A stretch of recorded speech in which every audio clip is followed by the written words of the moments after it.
Gostaram? Alô?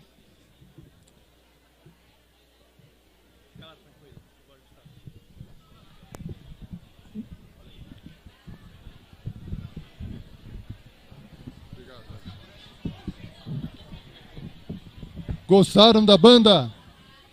Então, por favor, pessoal, vamos lá.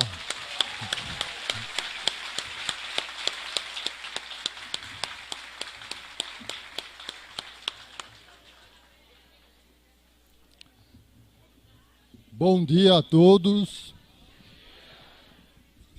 Depois do início assim tão maravilhoso, com essa energia da banda do Bênção de Paz, eu acho que a gente pode ter um bom dia mais forte, não pode? Bom dia! Bom dia! Maravilha! Sejam todos bem-vindos para o nosso terceiro EMESP. E eu já gostaria de começar agradecendo a cada um de vocês pelo esforço que fizeram para se inscreverem, para viajarem no dia de hoje, né? Alguns viajaram alguns minutos, outros viajaram muitas horas. Eu sei que é um esforço grande e eu agradeço muito a todos vocês, porque essa presença de vocês é que torna possível o nosso evento.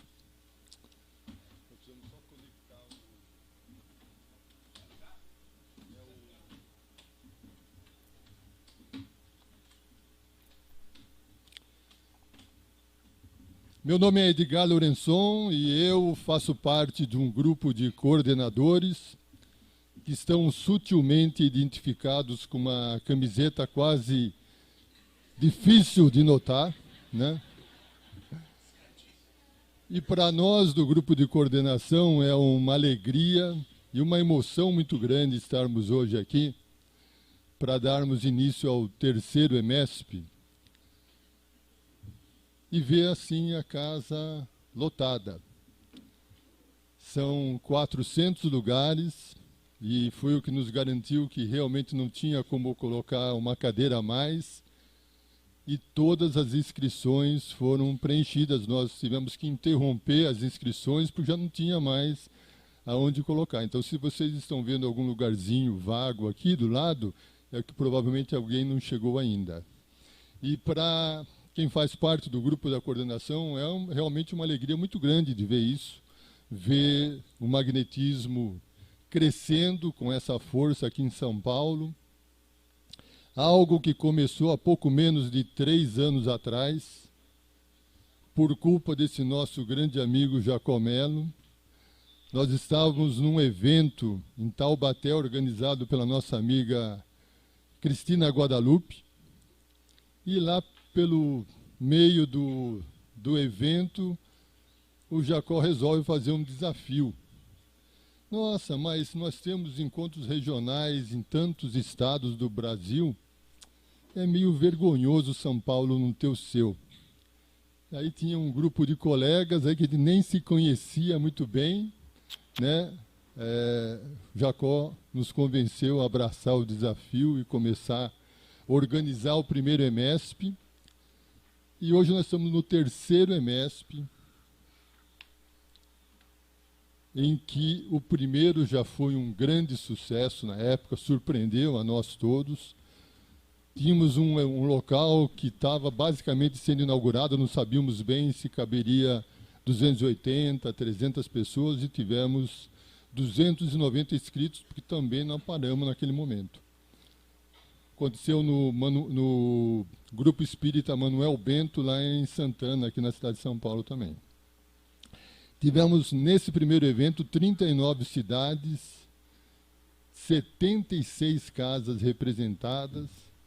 E olha que interessante, uma novidade do primeiro EMESP foi que nós introduzimos a transmissão direta pela TV Web Luz.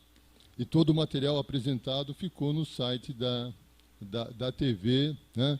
E só nos primeiros dias, durante a transmissão, e na primeira semana que se seguiu, tivemos 7.000 acessos na internet. Dá para imaginar, né? de pessoas interessadas no assunto do magnetismo. Hoje nós estamos no terceiro EMESP, também vamos ter transmissão ao vivo.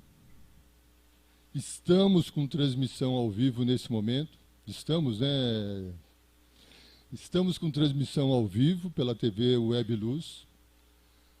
E a gente então tem que ter a noção de que estamos aqui 400 pessoas, né? Mas tem muito mais ainda participando do evento conosco, né? E vai poder também absorver essas novas informações, aproveitá-las de uma forma ou de outra, para que a gente, com esse aprendizado constante, consigamos nos tornar melhores servidores aí na seara do Cristo e no nosso trabalho de ajuda ao próximo. Para que a gente consiga coordenar um evento com tanta gente, com uma agenda como nós temos, e principalmente estarmos coordenados com os horários em respeito a essas milhares de pessoas que vão estar se conectando conosco nesses horários para os eventos que eles têm interesse em participar, a gente vai procurar ser bem restrito nos horários. E aí já eu peço a colaboração de todos, né, para que olhem na agenda, vou falar um pouquinho mais sobre isso, mas que a gente procure realmente respeitar os horários, porque as pessoas vão estar conectando, esperando, já está vendo o evento, e é isso que vai acontecer. Então, eu vou estar com vocês auxiliando em algumas orientações e informações gerais, começando com algo que é bastante relevante, né? Que é a parte logística interna, a questão de banheiros. Aqui nesse piso, no final do corredor aqui em frente, tem um banheiro masculino e um feminino. Descendo um piso abaixo, tem 2 banheiros femininos. E depois no térreo, por onde vocês entraram, também tem um masculino e um feminino. Então, para nossas amigas mulheres aí, que costumam levar um pouquinho mais de tempo no banheiro, lembre do piso do primeiro andar, né, que aí tem 2 para o feminino mesmo. Para a gente se locomover aqui internamente do andar onde foi feita a recepção, café, almoço e tudo mais, nós temos os elevadores, ao lado do elevador a escada e aqui ao lado à esquerda uma rampa de acesso. Então são 3 opções que podem ser utilizadas, exceto se houver, que temos certeza que não vai acontecer nenhuma emergência, aí o elevador não poderia ser utilizado. Vocês receberam crachás, né, como esse. Atrás do crachá, se vocês virarem, vocês têm a programação. O objetivo aqui é a gente facilitar para vocês saberem exatamente onde estão, horário e tudo mais. Eu peço atenção apenas na questão dos horários, que as oficinas, tivemos uma mudança de horário em relação ao que vocês têm no crachá, tanto nas oficinas de hoje, sábado, quanto nas oficinas que vão ocorrer amanhã. Exceto quem vai participar da oficina com o Jacó aqui no salão, as demais oficinas, né, a que nós chamamos de 2, 3, 4 e 5, vão estar terminando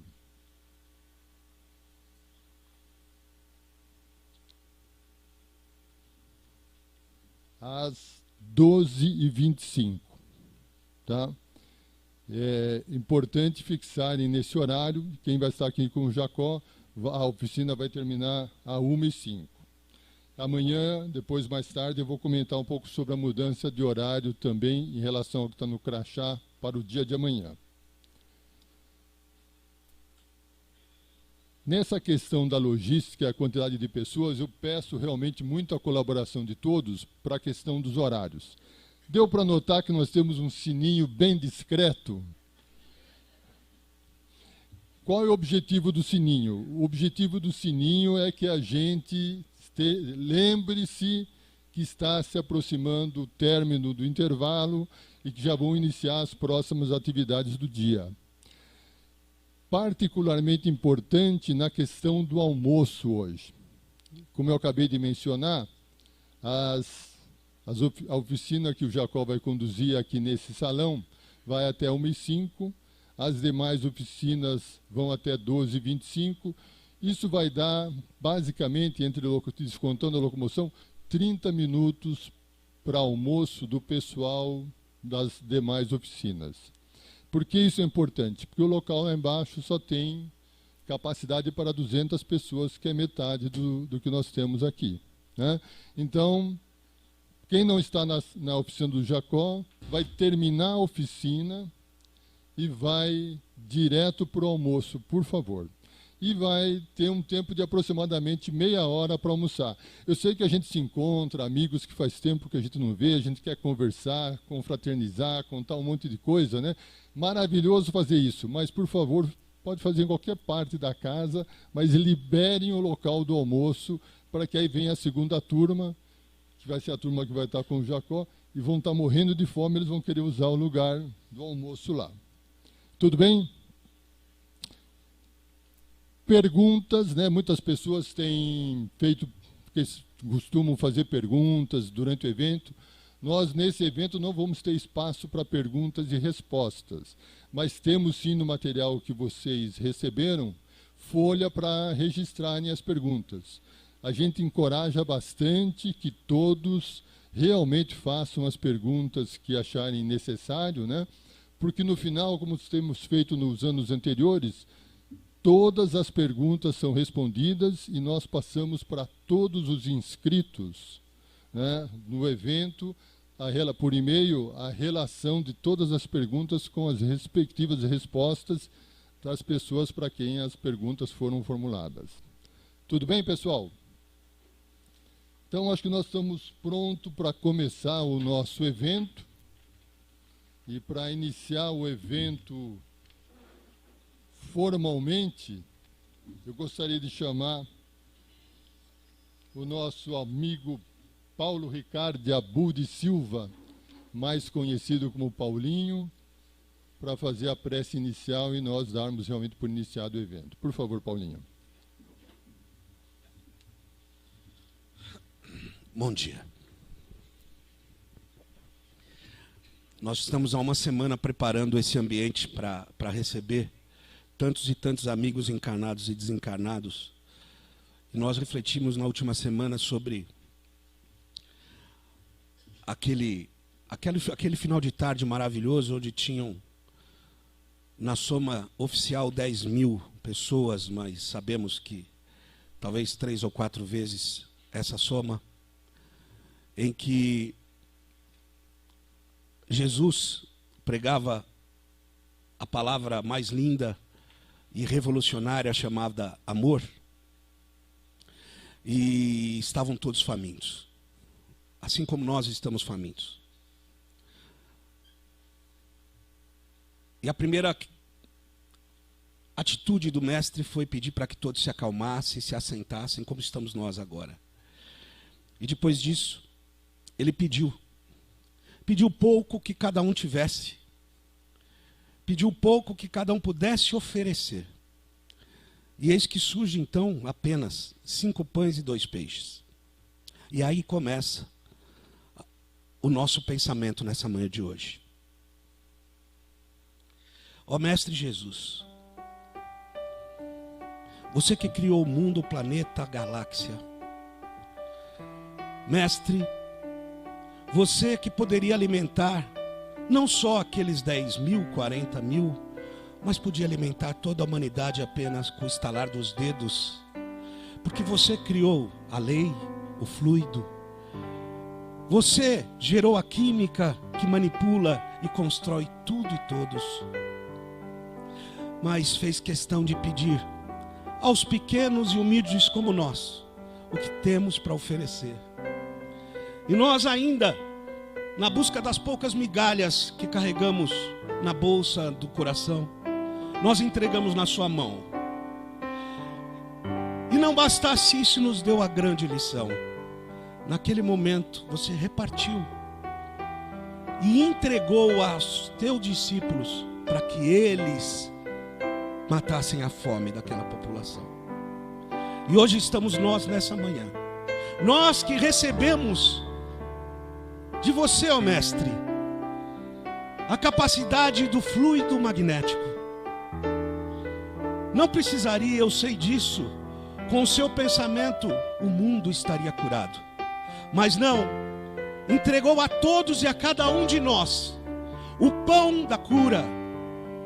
Entregou a todos e cada um de nós a água da boa e da vontade que cura, que traz a vida do corpo físico, mental e espiritual. E nos disse: vós sois deuses.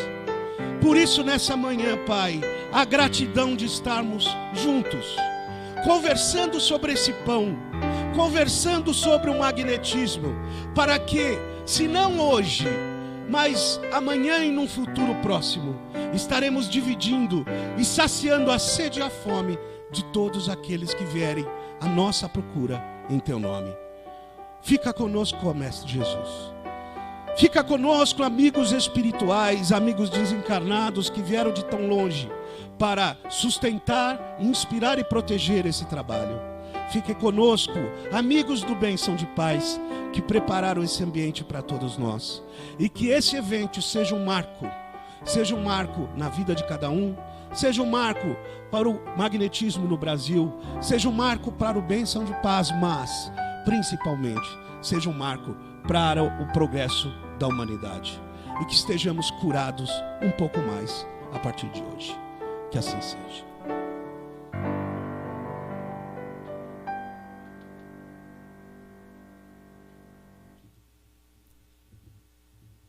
Então, nosso muito obrigado ao Paulinho, a todos os irmãos da espiritualidade que certamente estão conosco, nos assistindo, aos companheiros do Bênção de Paz, por criar essa egrégora magnética e amorosa tão especial que nós estamos sentindo nesse instante. E vamos procurar, cada um de nós, fazer o melhor que pudermos para mantê-la ao longo de todo esse nosso evento. Bom, chegou a hora da gente iniciar as apresentações mais formais, né?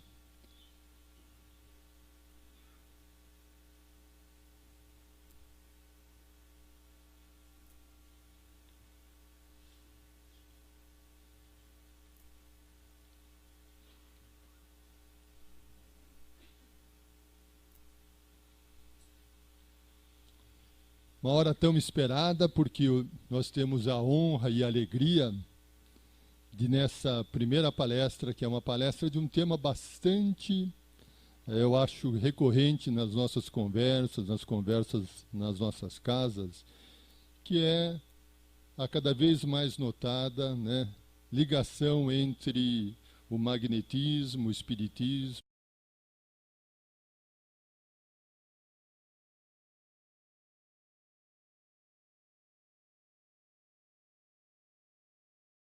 Jacó Melo. Jacó, eu acredito que para a maioria das pessoas dispensa a apresentação, mas de qualquer maneira, eu gostaria de lembrar que Jacó tem formação em engenharia civil. Tudo bem, Jacó, ninguém é perfeito.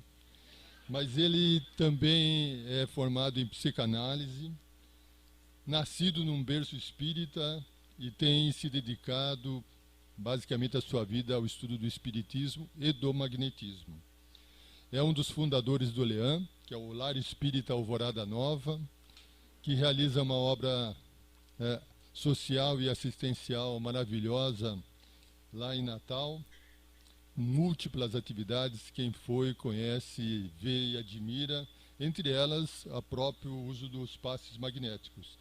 Ele é escritor de vários livros, um palestrante renomado e, sem dúvida, quando se trata de falar de magnetismo no Brasil, Jacó Melo é a nossa referência. Jacó, por favor.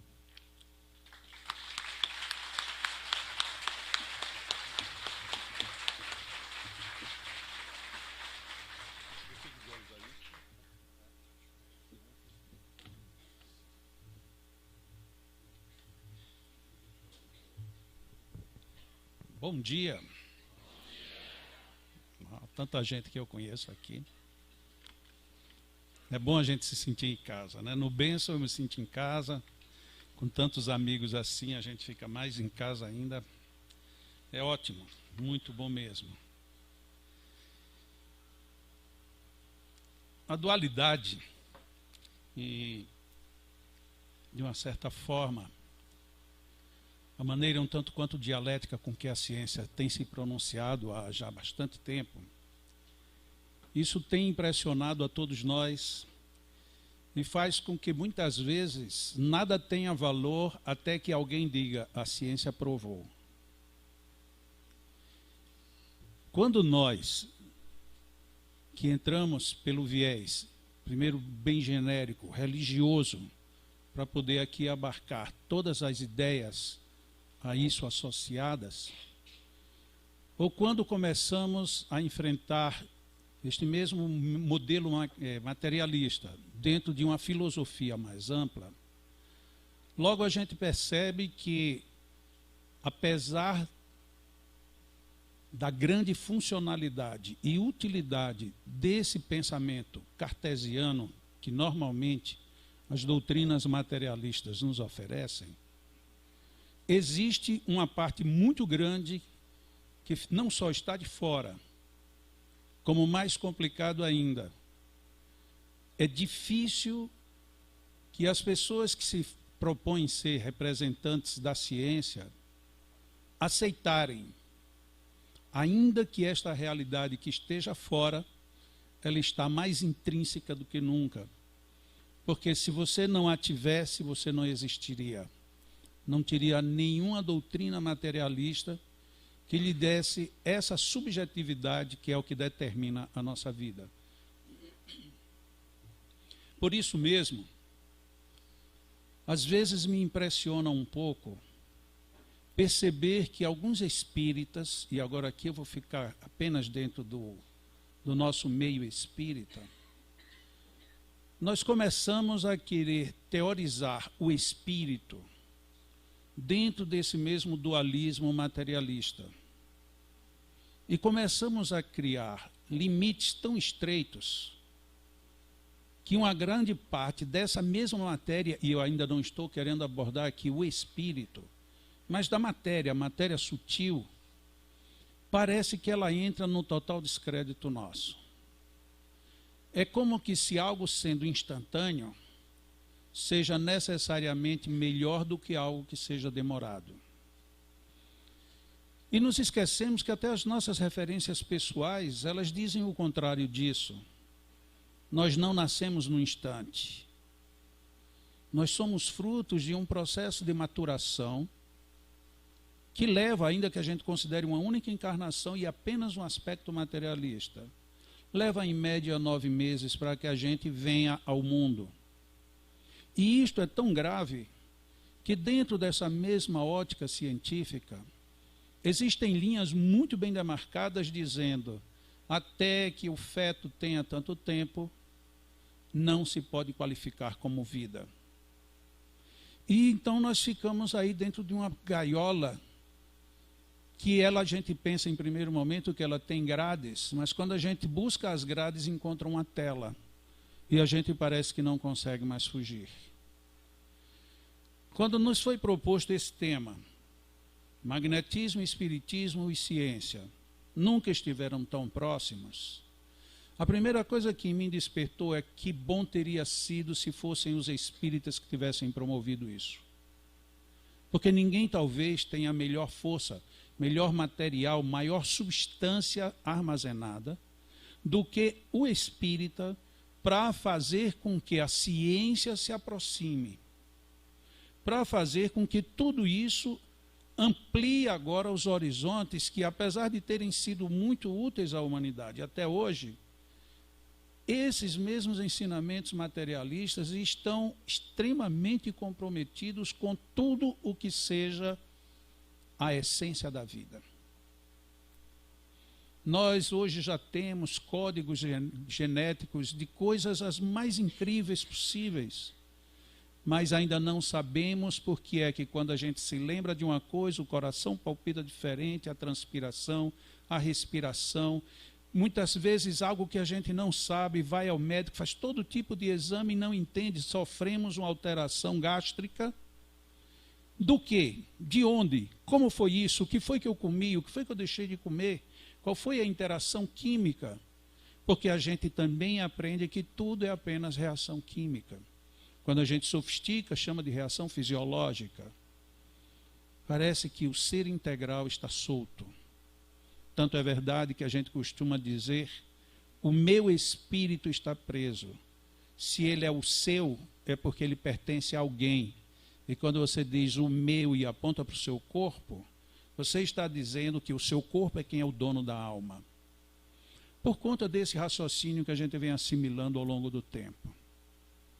Mas a proposta do tema é muito intrigante. Nunca estiveram tão próximos. Quem foi que provocou isso? Não foi a própria ciência, bem se sabe. Porque ela nunca teve muito interesse em se aproximar. Ela, como que se tivesse sido criada uma entidade à parte, um ser pensante, que ele definisse isso aqui não é ciência. E aí a gente se depara com algumas definições. A ciência comporta vários conjuntos de saberes nos quais são elaboradas as suas teorias, baseadas nos seus próprios métodos e pesquisas científicas. Bom, se são nos meus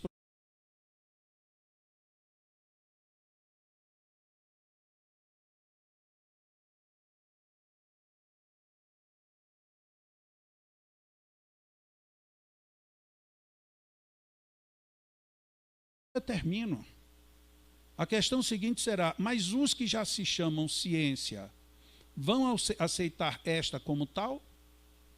Porque na hora que diz, a metodologia é essencial na ciência, assim como a ausência de preconceitos e juízos de valor, era para que houvesse muito mais ciências do que nós temos. Quando eu fiz psicanálise, estava numa briga feia se a psicanálise seria ou não aberta como ciência, para ter acesso à academia. Os psicanalistas, com muita razão, disseram, para entrar da forma que querem, não nos interessa. A ciência dizendo, da forma que eles querem entrar, continuem de fora.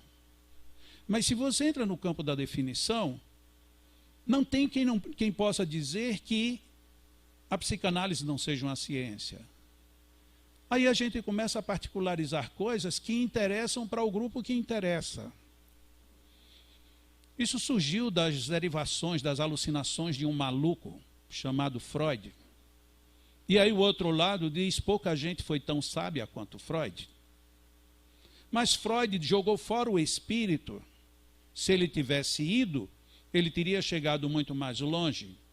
O outro diz, ainda bem que ele não foi pelo espírito, porque ele prova que mesmo a gente chega lá, ainda que você não assuma o contexto. Então, isso é uma ciência, não é? Psicanálise é filosofia, é ciência, é psicologia, não é coisa nenhuma. Dentro dos termos de definição, é uma ciência. E aí o que é que a gente faz? Em vez de analisar, em vez de psicoanalisar, nós simplesmente entramos em debates que não levam absolutamente para canto nenhum. Espiritismo é ciência? Não, não é. Por que espiritismo não é ciência? Porque não está dentro dos preceitos dessa primeira parte. Mas a primeira parte bate de frente com a segunda, que a primeira diz que não pode ter preconceitos ou juízo de valores. Afinal de contas, nós vamos dizer que a ciência está se aproximando de tudo isso. Portanto, a gente precisaria saber qual é a ciência. O que nós entendemos por ciência? Essa discussão não cabe hoje, mas cabe pelo menos para a gente pensar, o que eu chamo de ciência? Foi muito comum neste ano, e até desde o final do ano passado, uma notícia de que na USP foi provado de que o passe. Isso é uma fake news. Por que é uma fake news? Porque o que nós chamamos espíritas, que nós chamamos de passe, é uma prática realizada dentro de uma casa espírita. O jorei é um passe, nós podemos dizer que por assimilação, mas jorei tem um nome. Reiki é um passe, também podemos usar o mesmo método, mas também é uma aproximação. Reiki é reiki. Jorei, jorei. Passe seria talvez o que nós entendêssemos. Mas tem pessoas em outras doutrinas que também chamam de passe, coisas diferentes do que nós chamamos. Quem é que está certo, quem é que está errado? Nós estamos certos quando nos definimos de forma correta. Mas agora dizer que a USP provou que era uma experiência feita por um grupo de reiki, é a gente querer forçar uma barra. E depois, por que a ciência? Será que a ciência ela está dentro de um único setor que fez uma única experiência dentro de uma única universidade, por maior que ela seja, por mais representativa que ela seja? É isso, de fato, que a gente chama de ciência. A gente não está pequenando demais, ou então querendo ampliar em excesso aquilo em que a gente crê. Não um nem dois, mas milhares de filósofos já disseram isso. Muitas vezes nós não estamos procurando a verdade, a gente está procurando aquilo que nos satisfaz. E aquilo que me satisfaz aparenta ser verdade. Onde é então que o magnetismo, o espiritismo e a ciência estão se aproximando? Porque não seria nada interessante chegar aqui e dizer, olha, o título é esse, mas isso aí é falso. Isto não é falso. Mas para que não seja falso, de que ciência nós estamos falando? Quando nós dizemos a ciência está interessada, o que a gente está chamando de ciência?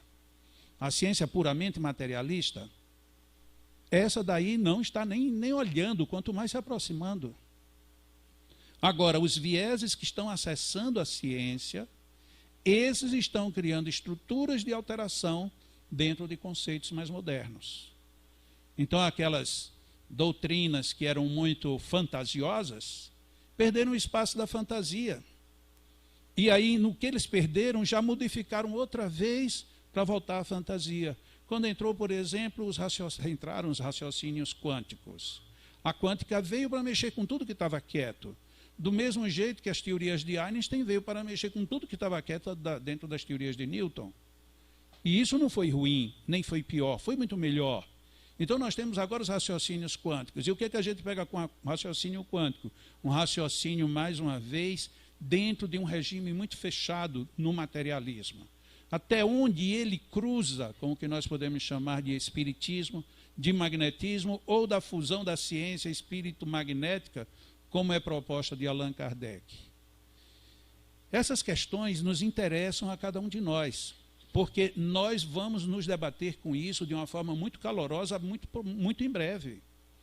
Porque esta aproximação, ela começa a acontecer, mas ela está acontecendo pelo lado reverso, pelo lado ruim. É o embate, o combate, a luta para um engolir o outro. Como é que a gente vai enfrentar essa realidade se a gente nem ao menos pensou nela? Então, qual é a ciência que está, de fato, gerando, provocando mudanças? O que está acontecendo, na verdade, com aquilo que a gente chama ciência?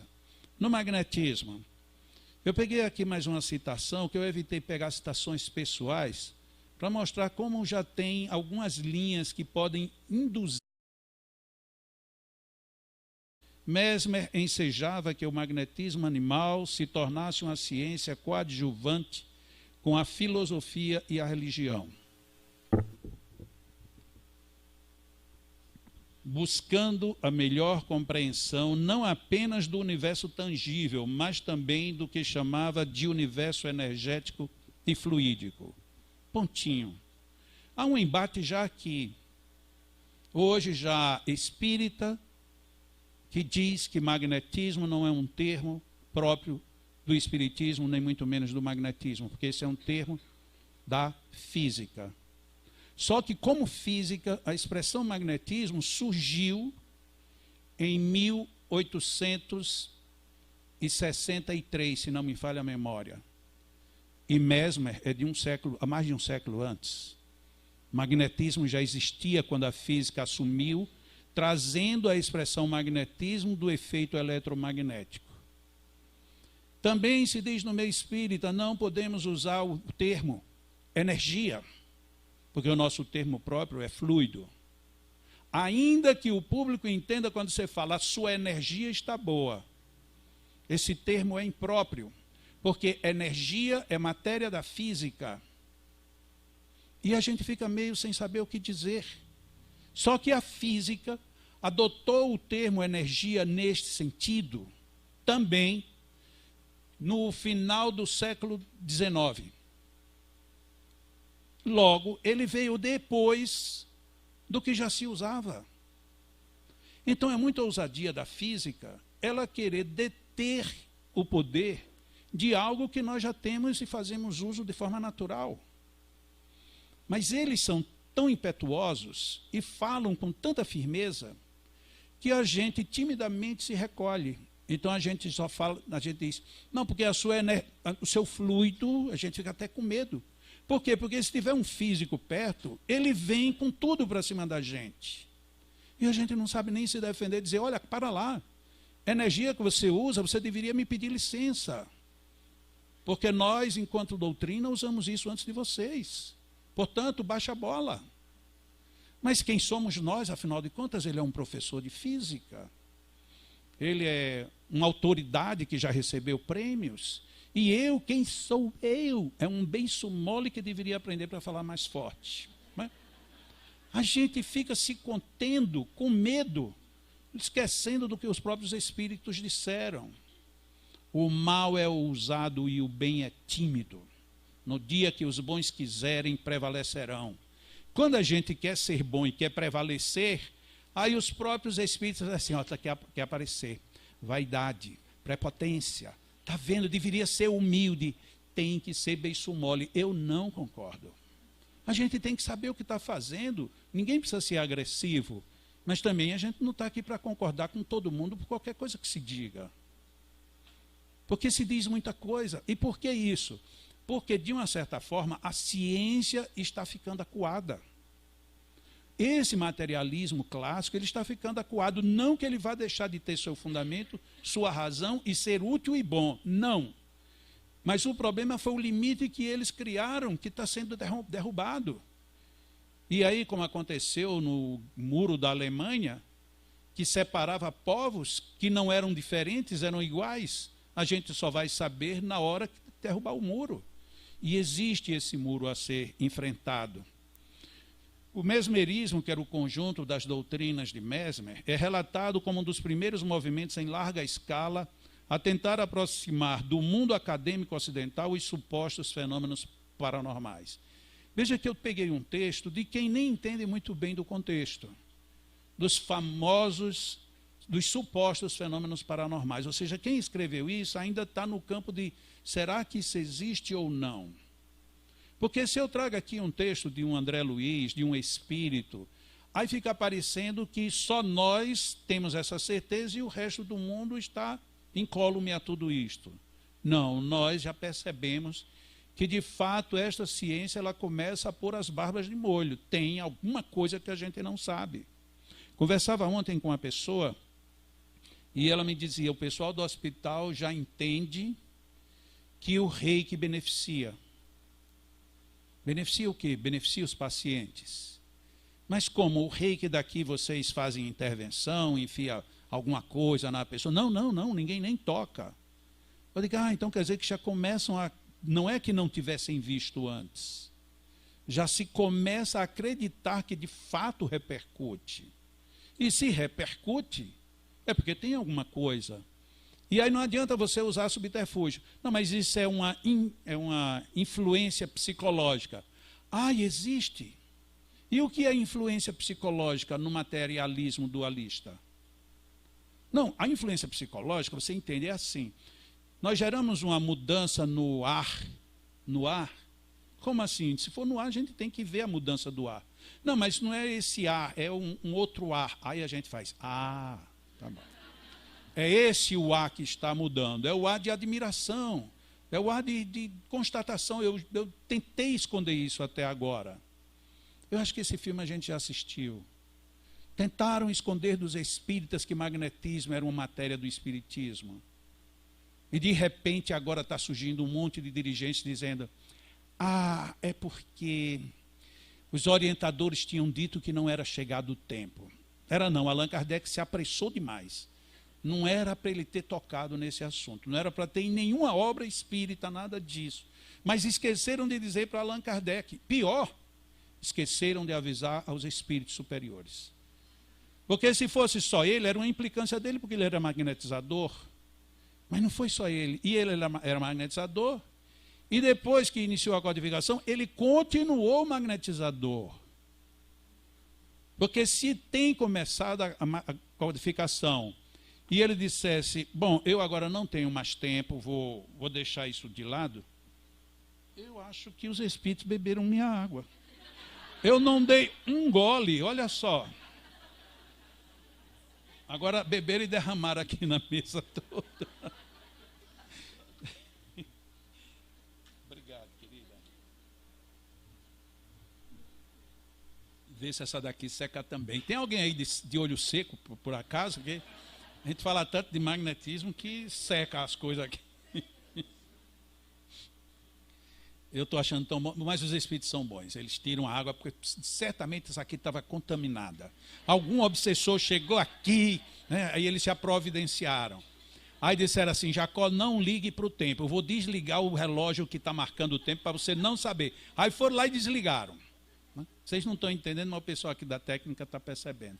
Mas não se preocupa. E quando a gente quer saber o tempo, se estourar o tempo, a culpa é do computador, não é minha. Né? Muito bem, vamos em frente. O estudo do Espiritismo é imenso, interessa a todas as questões da metafísica e da ordem social. É um mundo que se abre diante de nós. Isso é tão bom lido desse jeito, que parece que é assim que a gente lê Espiritismo, do jeito que eu li.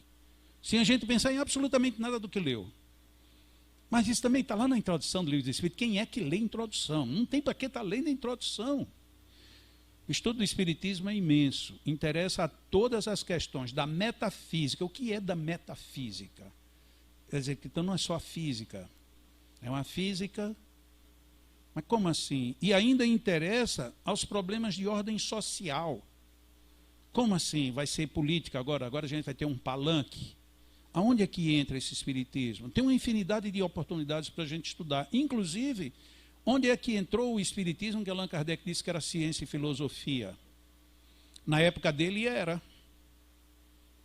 Logo depois dele, ali juntinho com ele, também continuou sendo. Mas e hoje?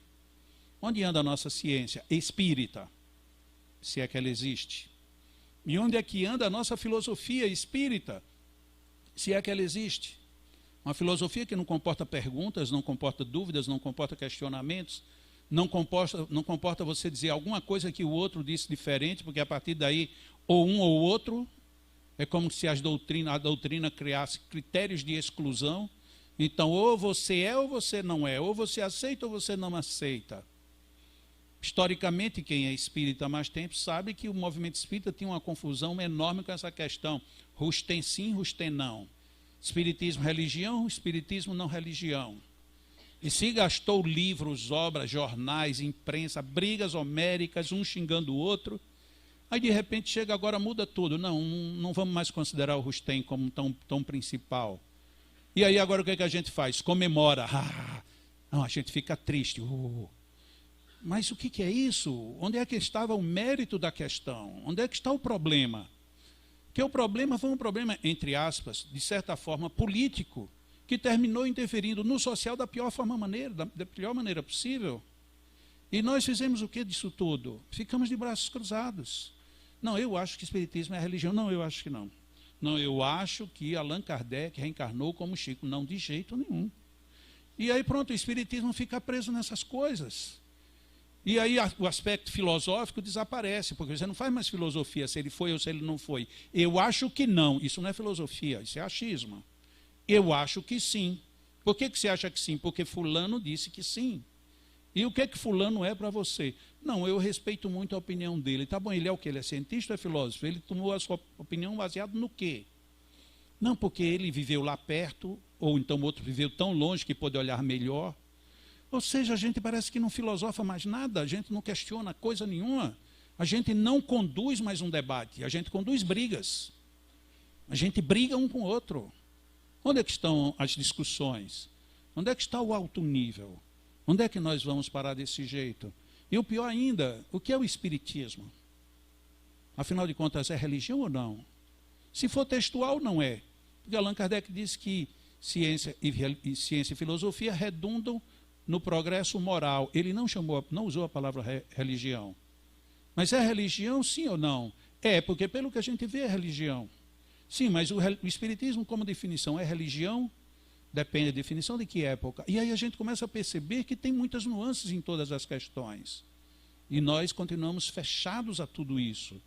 A gente se particulariza por uma opinião e se fecha nela. É mais ou menos como a gente viu e que continua vendo essa questão política bipartidária no Brasil. Isso daí é o retrato de como a gente tem encarado a nossa vida.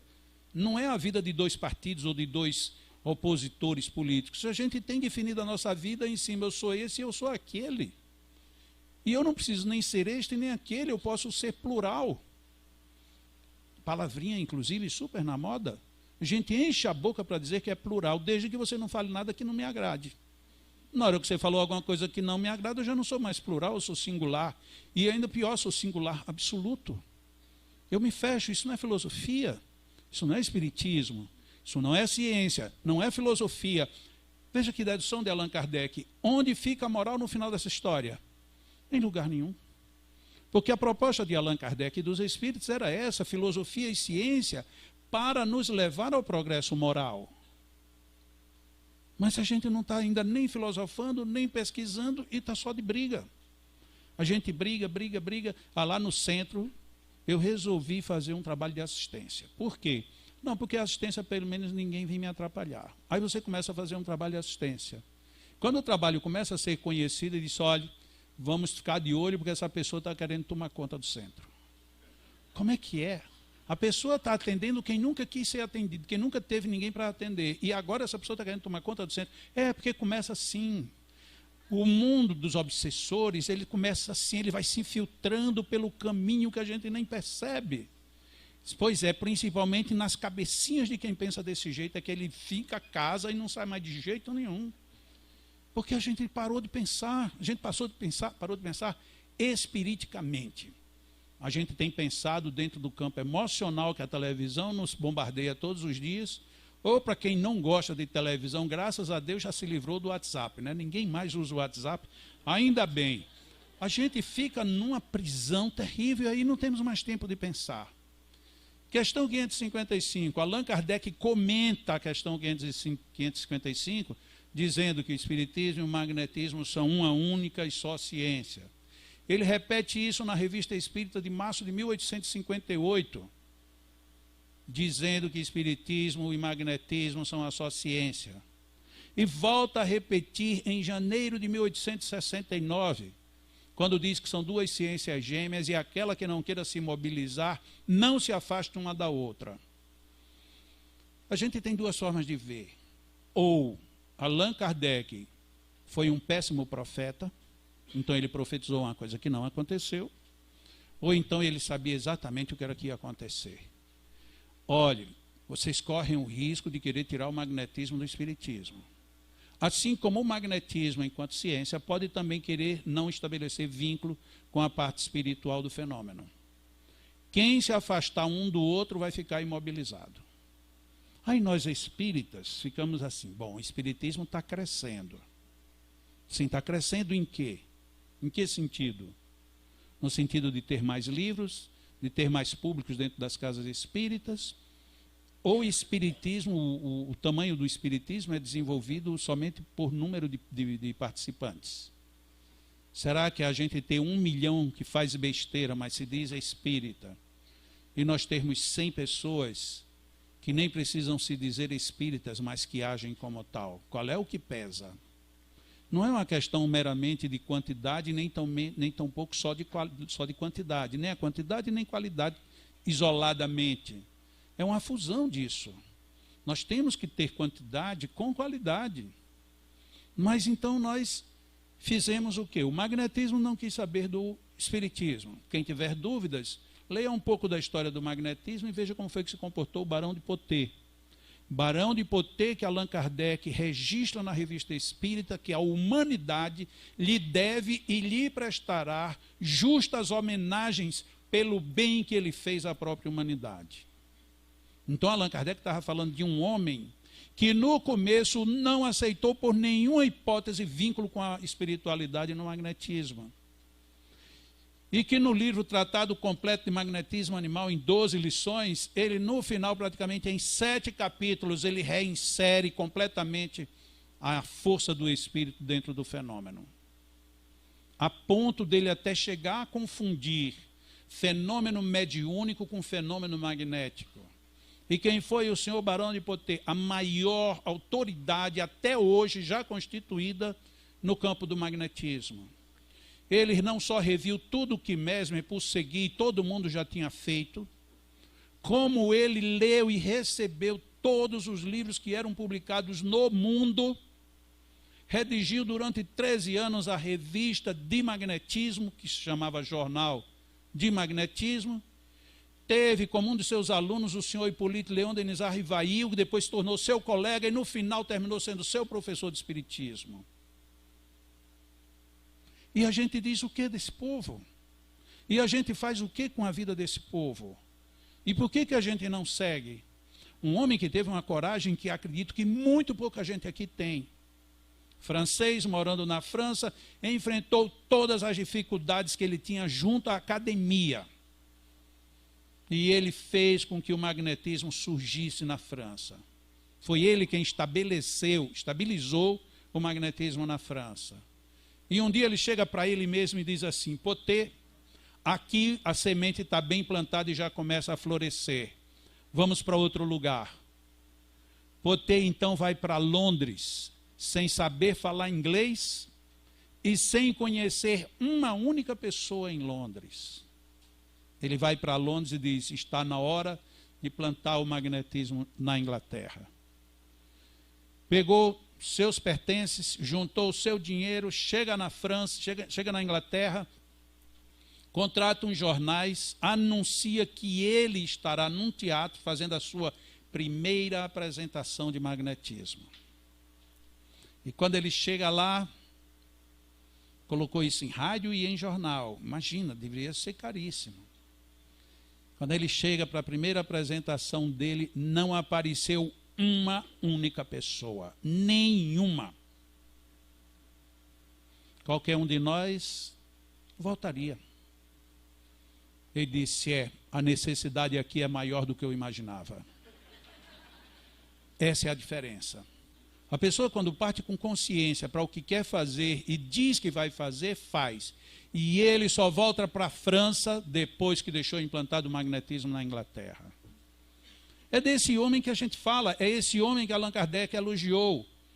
Foi com esse homem que a gente aprendeu muito do que a gente faz hoje. Aí surge de repente alguém alardeando no meio espírita com autoridade de dizer que eu só falo em Allan Kardec. Não leiam esses livros que ensinam técnicas. Isso é anticientífico espiriticamente falando. Uau! Vamos rasgar do Poté, vamos rasgar Deleuze, vamos rasgar todo mundo. Que o senhor Allan Kardec tem a ousadia de chamar Deleuze de sábio. E Deleuze veio ensinar técnicas. Não, mas eu estou dizendo que é porque tem muita gente ensinando técnicas a dizer que o sentimento não influi. Eu, honestamente, já li muitos livros de magnetismo, muito mais do que eu imaginei nessa minha vida. Não me lembro de um só, de nenhum, que tenha dito que basta você fazer isso e isso e que não exista sentimento por trás. Eu não conheço. Se alguém conhecer, por favor, me diga que eu vou ler ou reler. Todos, sem exceção, falam de amor, falam de bons sentimentos, falam do envolvimento emocional, do envolvimento moral, das necessidades de oração. Todos falam isso. Mesmo aqueles que ensinam coisas que eu particularmente não teria coragem de ensinar. Todos. Como é que você generaliza? É preciso ter muito cuidado com essas obras. Uau, isso é muito grosseiro. Isso seria grosseiro se nós estivéssemos falando de uma doutrina materialista. Falar desse jeito sem apresentar uma outra proposta. Mas a outra proposta que nós encontramos qual é? Tenha amor. Basta você ter amor. Não é verdade? Afinal de contas, amor a gente compra em qualquer esquina. Como que se amor fosse a coisa mais simples do mundo? é o fenômeno mais difícil para o qual a gente vem reencarnando repetidas vezes para ver se uma dessas a gente aprendeu alguma coisa. Mas a gente fantasia tudo. Se você tiver amor, você consegue tudo. Veja Jesus. Ah, então você quer que eu seja como Jesus. É isso que você espera de mim? É. E você acha que nesta encarnação eu vou chegar lá? Claro que não. Não, porque Jesus só fazia imposição. Opa, você nunca leu o Novo Testamento, então? Porque na versão que eu tenho, e em casa por acaso eu tenho a católica e a protestante, nas duas ele enfiou o dedo em ouvido, ele passou saliva, ele deitou gente, ele fez de tudo. Aí você vem me dizer que ele só fazia imposição de mãos porque ele tinha amor? E o cego que ele fez tudo, inclusive tendo cuspido já no ceguinho, coitado dele. Aí depois pergunta, e aí, estás vendo? Ele disse, não estou vendo ainda muito bem. Então naquele dia Jesus não estava amando muito, porque não resolveu de primeira. Teve que fazer mais um pouco. Mas o que foi que Jesus fez? Ele se concentrou e disse amor, amor, amor, pronto. Não, ele não fez nada disso, ele fez mais técnicas. Isso está no Novo Testamento de qualquer tradução para quem quer que queira. Porque ainda bem não existe uma tradução do Novo Testamento espírita, porque senão iriam dizer que a gente tinha inventado. Como é que a gente se sustenta? Fica um tanto quanto complicado. O magnetismo se afasta do espiritismo, não aceita. O que aconteceu com o magnetismo? Caiu em bancarrota. Não caiu de todo, por quê? Porque muitas outras filosofias e doutrinas aproveitaram. O que é o reiki? É uma parcela desse tamanhozinho do magnetismo.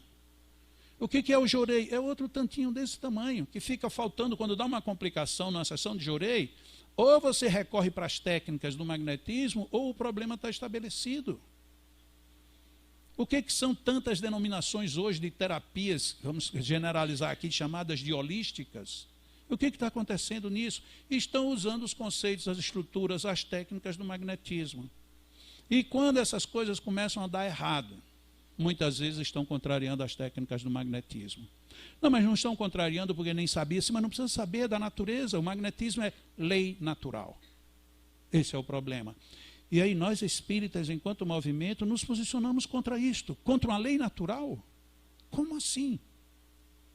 Não, mas é porque a casa espírita não está aí para curar ninguém. Muito bem, não está para curar. Não está para filosofar, não está para fazer ciência. A casa espírita está para o quê? Para a gente amar. Ah, que bom. Então vamos entrar aqui uma pessoa embriagada, mal cheirosa, e falando alto e querendo bater nas pessoas. Como é que nós vamos atendê-la na casa espírita? Deixar ela fazer o que ela quer?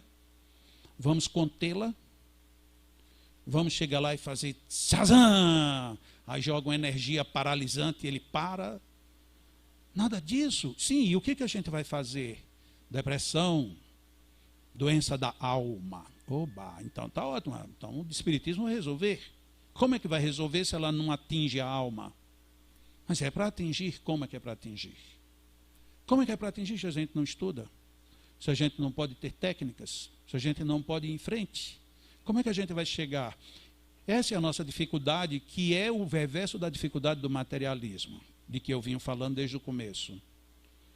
O materialismo, se limitando à matéria, ele não chega numa zona chamada energética, chamada fluídica, chamada vital, ou desse o nome que se queira.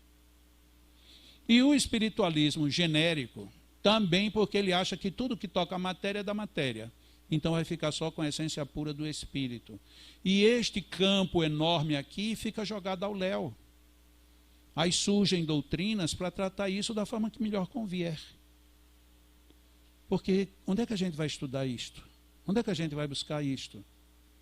A gente tem um encontro como este aqui agora. A gente vai saber tirar proveito? Ou vai dizer com justa razão, olha, a cantina daqui é boa demais. Você vai para o Bênção de Paz, tem aquela banda, aí depois tem aquela cantina. Olha, o terceiro semestre foi fantástico. Se for só isso, eu digo a vocês que as opções de vocês estão curtas demais, que tem coisa boa. Nós temos que aproveitar Isso é filosofia e isto é ciência. Já que o meio espírita não produz obras dentro dessa área, pelo menos como deveria produzir, porque eu também não posso generalizar, dizer que não produz, produz sim. Mas não produz tão boas, ou em tão quantidade. Aí a gente prefere ler romance. Ou talvez nem ler, porque de noite a gente vai... Aí tem uns seriados que passam tarde da noite, aí a gente nunca assistia. Mas eu tinha que ler o livro, amanhã eu leio. Pronto. Né? E a gente não lê. Não lê porque você imagina, você vai pegar o livro, a Gênesis, você vai ler antes de dormir aquilo. Jesus Cristo. Onde dera que Jesus, Kardec estava quando escreveu aquele negócio. É melhor pegar os livros do Fábio Dionísio, que são bem mais amenos para a gente, né, Fábio? Para a gente poder descontrair. A ciência progride, isso é verdade. Ou não? Progride, lógico que progride em tudo. Veja a medicina. Quantas pessoas morreram mesmo, porque tinham alergia a leite, a lactose. Morriam. Ninguém nem sabia o que era isso. A pessoa estava doente, passando mal, já não está comendo nada, então dê mais leite. Pronto. Aí a pessoa morria sem saber do quê. Disse, meu Deus, olha, inclusive eu dei tanto leite para ver se... Quando ela tomava leite, até que se alegrava, mas depois piorava. Pois é. Quantas pessoas morreram por conta de leite? Só para não complicar a nossa vida. E quantas morreram e ainda morrem por conta de pão? Jesus diz assim, dai, Senhor, o pão nosso de cada dia. Aí a pessoa é alérgica a glúten. Aí dana a comer pão. Hoje a ciência já diz, epa, peraí, cuidado, o pão não é esse pão comum da gente comer aqui hoje, não, é o outro. Porque pode ser que isso faça mal. Eu, particularmente, eu soube agora, esta semana passada, eu soube que eu ia desencarnar e não sabia. E eu acho que eu só não desencarnei por conta disso. Eu fui atacado por chikungunya. E eu tenho um problema de hipertensão e diabetes. E um dia, quando eu amanheci, a minha pressão estava 6/4, sem eu ter tomado nenhum medicamento. E a glicose 380. Sem eu ter comido nada. Eu digo, que coisa esquisita é essa? Chegou um amigo lá em casa logo em seguida, aí eu comentando com ele, ele disse, Joca, você tem que ir para o hospital. Eu disse que nada, rapaz, eu já comi 3 bolachas aqui, estou sem apetite nenhum, mas comi 3 bolachas e já subiu para 9/6. Ele disse, você não pode ficar desse jeito, você tem que ir para um hospital. Eu digo, que estou não, eu estou bem. Mas aí vem aquela minha velha teoria, a mulher tem razão. Ele chegou e disse, Lu, eu fosse você, levava Jacó para o hospital. Aí disse, então vamos. Eu disse, não, amor, não vou não. Vamos. Eu digo, vamos. Pronto. E foi a sorte. Porque eu ouvindo um infectologista, ele dizendo que pessoas com esse tipo de enfermidade cardiológica e diabetes, se a chikungunya pega de jeito, a pessoa morre em casa sem saber por quê. Eu digo, nossa, eu cheguei bem pertinho. Você já imaginou se acordar com 6/4, quem normalmente tem uma pressão alta? E eu ia ficar esperando que melhorasse sozinho. A ciência progride muito. Graças a isso, a gente evita muitas coisas. Estou falando aqui só da ciência médica, mas a ciência aeronáutica, esses aviões levando 400 pessoas... Mas, graças a Deus, todo mundo vai ser em bagagem, né? Que nada, com bagagem, cada uma mais pesada do que você. E aquele trem que voa, faz carreira numa pista, você diz, não dá para levantar, não dá. Ele levanta e vai. E na hora que ele vai descer, você diz, agora ele se acaba, porque ele não vai ter como pousar de leve. E pousa de leve que você nem sente. Isso é um avanço fantástico. E... estente cardiológico. Eu tenho um filho que colocou um, ele me fez uma inveja danada, porque eu tenho um há 20 anos. Ele colocou um agora, mês passado. Ele chegou e disse, pai, o senhor nem sabe, eles colocaram um estente em mim de 8 centímetros. Eu digo, vararam o coração. Pronto. Um estente de 8 centímetros, então estava tudo, não tinha mais nada lá dentro. Colocou agora um pedaço de aço no lugar da veia. A ciência progride, matemática mudou, a física muda a todo dia, progride. E principalmente por quê? Porque tem pessoas investigando, investindo, trabalhando. Mas o que nos cabe é, e o magnetismo e o espiritismo têm progredido? A gente aqui tem que pensar de duas formas. Primeiro, como quem olha de fora. A gente vai dizer, e o que é isso? É uma pergunta que já nos deixa de molho. Porque se alguém pergunta, magnetismo, o que é isso?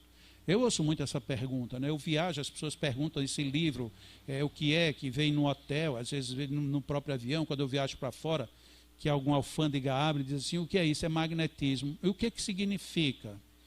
Aí eu tenho que dizer assim, você já ouviu falar em cura pelas mãos? Sim, é a mesma coisa. Não. Só que esse aqui é vinculado com o espiritismo. Quando o fiscal quer demorar mais um pouco, espiritismo, eu digo, são os espíritos que fazem. Não, o senhor pode fechar, pode passar. Ainda há, assim, um certo ranço para lidar com essa coisa, né? É sinal de que a gente está progredindo, talvez, mas muito lento, a gente não consegue nem dizer o que é. Você não consegue chegar num lugar e dizer, pois não, o que é que o senhor é? Diz, magnetizador. Magné o quê? Magnetizador. E o que é que um magnetizador faz? Magnetiza. Ah, entendi. Magnetiza assim, é desse jeito mesmo. Só que a pessoa está perguntando se é com um imã. Aí você, para complicar, não diz nada, fica calado. E o espiritismo? No Brasil, a gente tem a sensação de que não, porque no Brasil é bem conhecido. Mas fora do Brasil, você chegar a dizer que é espírita, você não está dizendo coisa com coisa. Você é espírito? Não, espírita. E o que é espírita? Espírita é uma pessoa que segue uma doutrina chamada espiritismo. Espiritismo. E de onde veio isso? De um francês chamado Allan Kardec.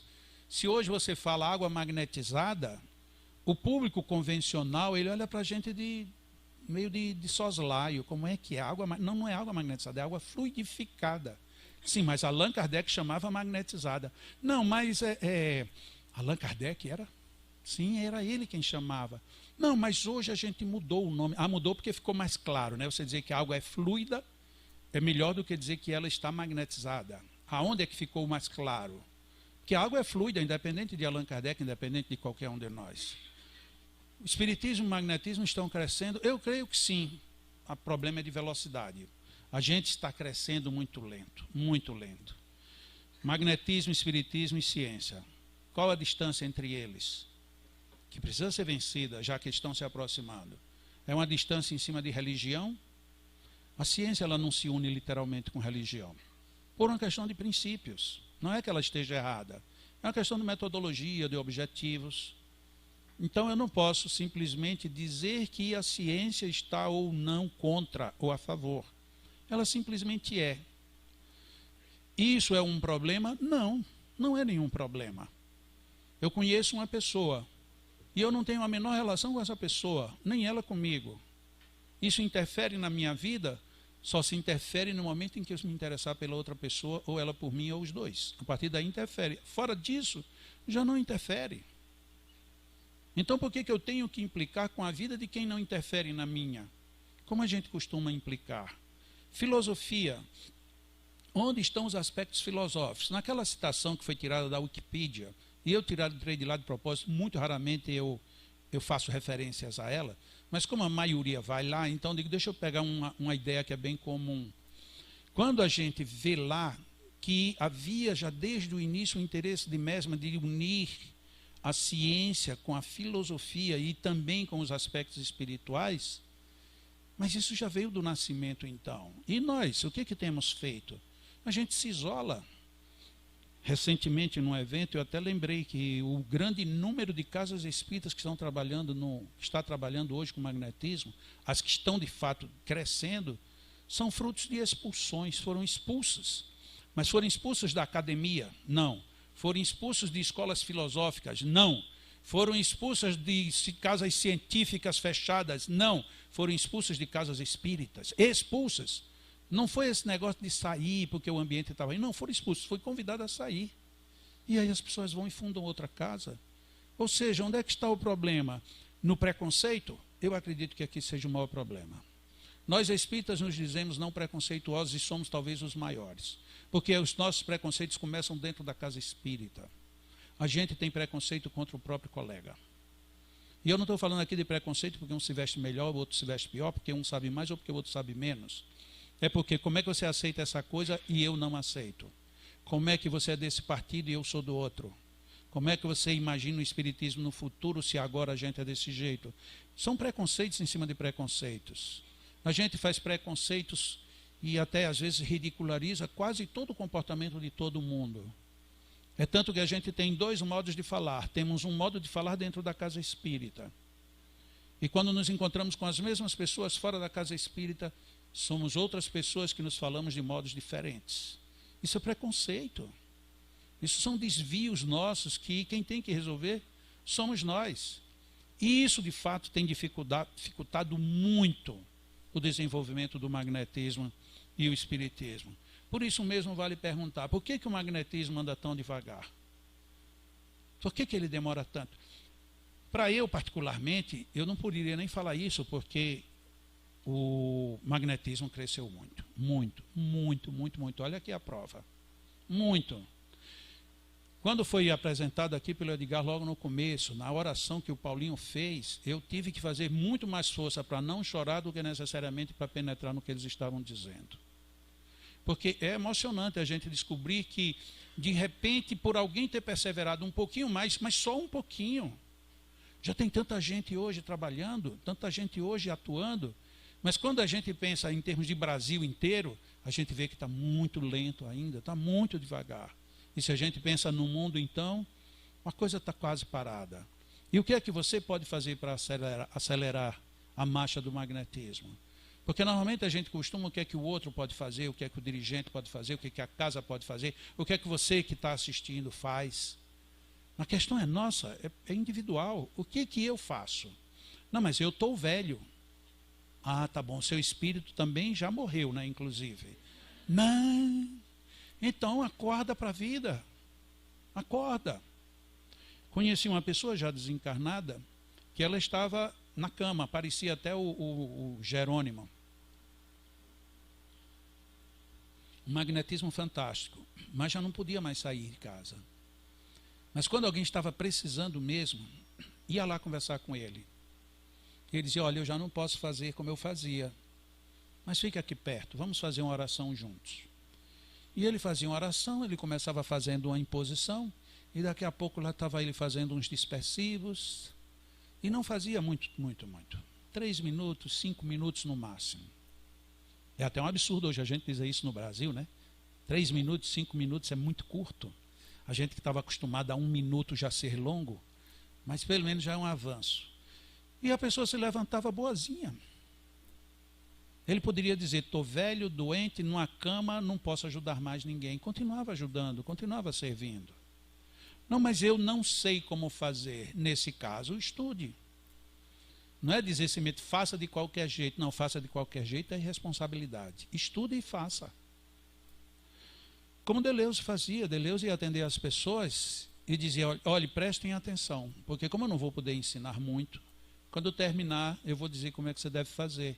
E convidava as pessoas para assistir o que ele fazia. E depois dizia, marido, faça isso na sua mulher. Faça mais tantos tempos, tantas vezes. Mulher, faça isso no seu filho. E assim sucessivamente. Ele dava um mínimo de instrução. E quando a pessoa tinha nível de leitura, ele recomendava que lesse o livro. Afinal de contas, a união mesmo que nós estamos buscando, a aproximação da ciência com o magnetismo e com o espiritismo, ela tem que começar, na nossa visão de espíritas, pela primeira união de novo entre o espiritismo e o magnetismo. Para isso, respeito ao senhor Allan Kardec.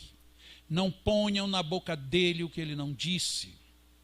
Se você quer emitir uma opinião séria e bem lastreada, fale nele e do que ele falou. Não pegue avais que estão correndo por fora como se fossem superiores a ele.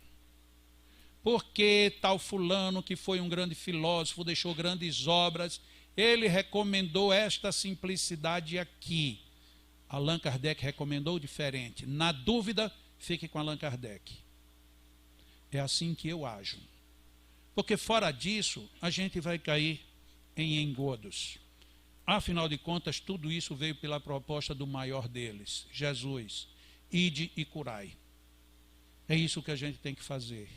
Ir e curar não é brincar, não é fazer de conta, não é achar que é melhor ou pior do que quem quer que seja.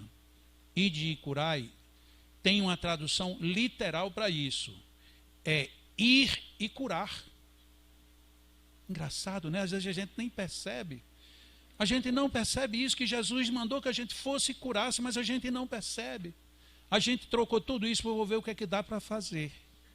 Ou então, hoje não. Então a gente não segue absolutamente ninguém que está na base. Jesus, a proposta dele é muito dura.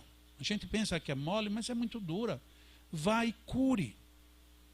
Aí quando a gente chega na casa espírita que diz que o espiritismo não está aqui para curar. Nós trazemos as nossas dores para resgatar. Dá licença, você leu o Evangelho segundo o Espiritismo alguma vez na sua vida? Você já viu o que foi que Allan Kardec recomendou aos bons espíritas? Você já viu o que se deve fazer quando alguém está sofrendo? Ou para você o Evangelho segundo o Espiritismo é descartável? Eu acredito que parece que é.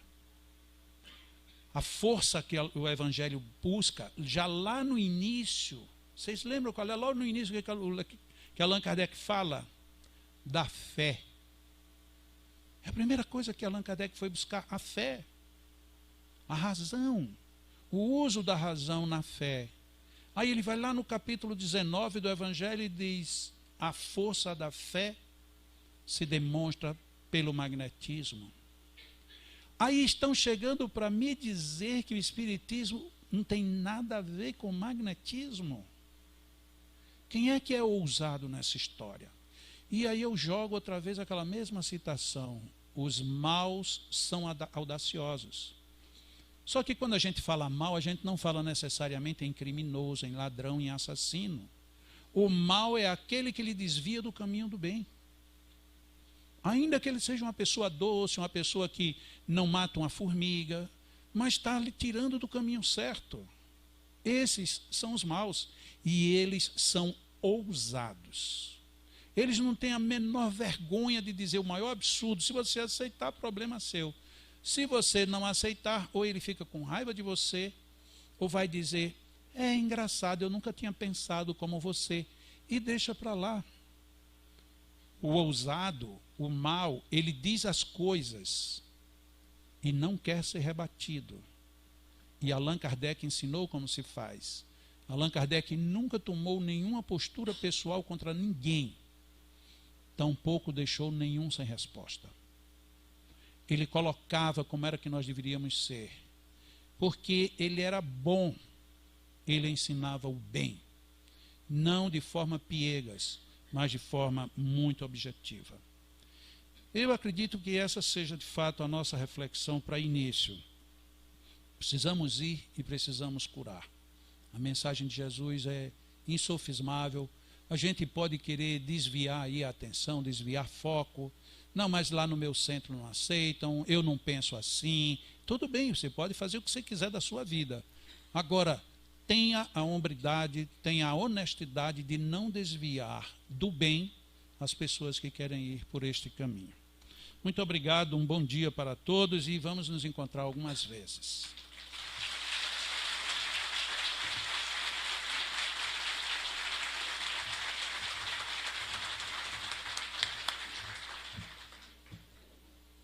Muito obrigado ao Jacó. Essa foi a primeira participação do Jacó no evento de 4. O Jacó vai trabalhar bastante nesse evento. E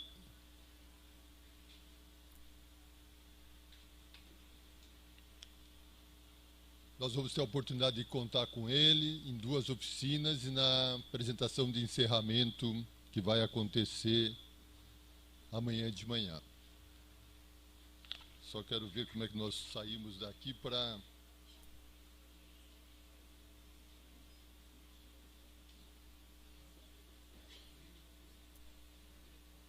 Eu estou tentando fazer isso, exatamente.